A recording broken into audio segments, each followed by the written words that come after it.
একদিন গ্রামের পাশে এক ঘন জঙ্গলে একটি বাঘ বাস করত। সে ছিল খুবই শক্তিশালী ও চতুর।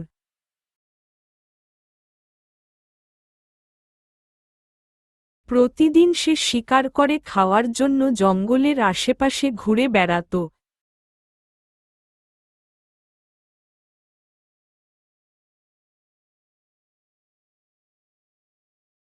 গ্রামের মানুষজন বাঘের ভয়ে সন্ধ্যার পর বাইরে বের হতো না।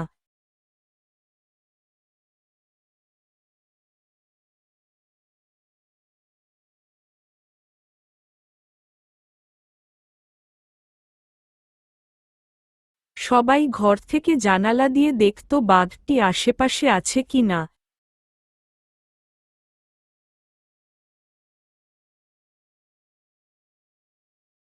একদিন একটি ছোট ছাগল জঙ্গলের ধারে ঘাস খাচ্ছিল। হঠাৎ বাঘটি তাকে দেখে ফেলল। ছাগলটি ভয় পেয়ে দৌড়ে পালাতে লাগল, আর বাঘটি তার পেছনে ছুটল।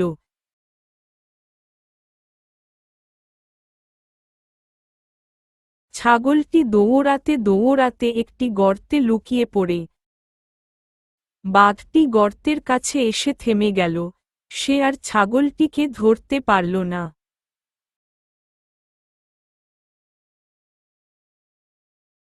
কি রে, বাঘ তো আমাদের সব ছাগল খেয়ে ফেলছে। বাঘের জ্বালায় তো আর থাকা যাচ্ছে না।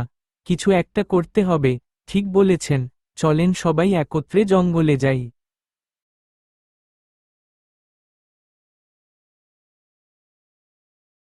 গ্রামের কিছু সাহসী লোক জঙ্গলে এসে হাজির হল, আর বাঘটি লোকজন দেখে ভয় পেয়ে দৌড়ে জঙ্গলের ভেতর পালিয়ে গেল।